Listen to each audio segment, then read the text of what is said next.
ce 25 avril marque la journée mondiale de la lutte contre la première maladie parasitaire dans le monde. Le paludisme tue 600 000 personnes chaque année et est la première cause de mortalité chez les enfants et chez les femmes enceintes en Afrique subsaharienne.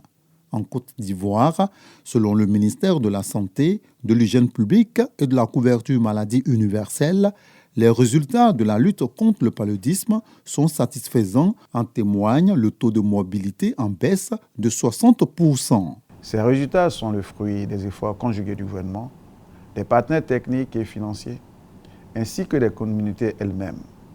Mais cela ne peut occulter la prévalence hospitalière qui représente 30% des consultations dans les formations sanitaires, faisant de cette maladie l'une des plus grandes causes de morbidité dans notre pays. Réinventer dans la lutte, réimaginer nos approches et rallumer la flamme de l'engagement collectif pour une Côte d'Ivoire sans paludisme, thème qui constitue un appel des autorités sanitaires à toute la communauté. Conformément à notre engagement et à la vision d'un pays libéré du fardeau du paludisme, la Côte d'Ivoire est résolument tournée vers la mise à l'échelle des interventions à haut impact que sont la vaccination contre le paludisme effective dans 38 districts sanitaires de notre pays depuis 2024, la chimioprévention du paludisme saisonnier dans les 32 districts sanitaires éligibles, la chimioprophylaxie pérenne du paludisme chez les nourrissons, l'intensification des activités de lutte contre le paludisme dans le district autonome d'Abidjan et la campagne de lutte antivectorielle avec l'utilisation des drones.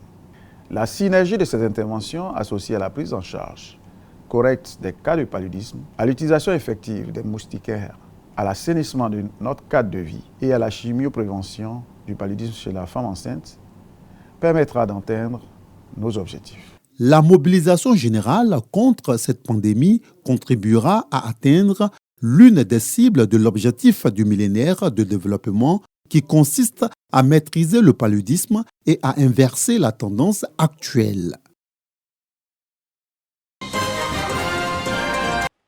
La ministre de la Cohésion nationale, de la solidarité et de la lutte contre la pauvreté, Miss Belmondo Dogo, apporte la compassion du gouvernement aux populations sinistrées par les intempéries dans les localités de Topé 1 à Agboville, Sahué à Sikensi et de Tahabo, toutes dans la région de l'Agné-Biatiassa. Ce jeudi 17 avril 2025, à la préfecture d'Agboville, les 1638 personnes impactées par les fortes pluies, accompagnées de vents violents, ont reçu des vivres et non-vivres composés entre autres de riz, d'huile, de feuilles de tôle et sacs de ciment, sans oublier des dons en numéraire.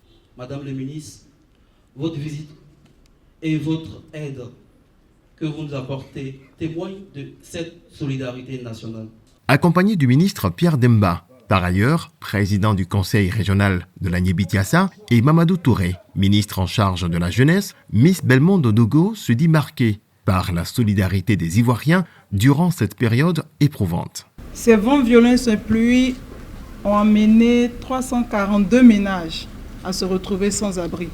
Et je tenais à saluer la solidarité dans les villes et villages, nos frères et sœurs qui ont permis aux familles impactées de pouvoir s'abriter, de pouvoir se nourrir, le temps que le gouvernement vienne à les secours. Depuis le début de cette année, en plus de l'Agné-Biatiassa, le gouvernement a apporté une assistance aux ménages sinistrés par de fortes pluies dans les régions du Bélier, Gontougo, Bunkani, Ossa-Sandra, de Lifou et du Folan.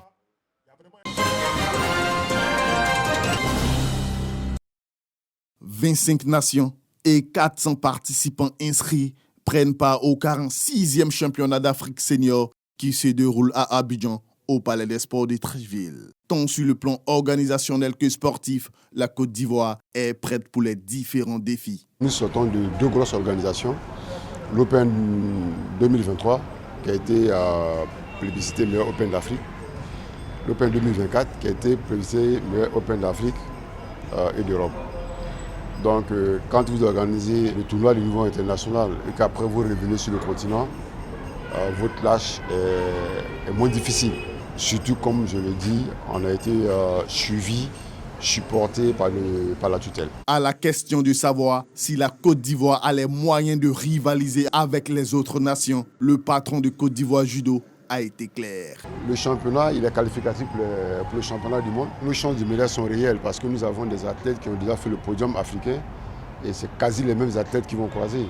Peut-être qu'il y a 2 ou 3 mois de préparation en plus ou en moins, mais ils ont déjà croisé ces athlètes dont nos chances sont intactes, les chances de médaille sont intactes. Et il faut juste que le peuple ivoirien vienne soutenir ses enfants. Seydou Daboné, également directeur du développement du judo africain, a conclu en soulignant la reconnaissance internationale dont bénéficie la Côte d'Ivoire dans cette discipline, tout en invitant les sportifs ivoiriens à faire de cet événement une fête populaire.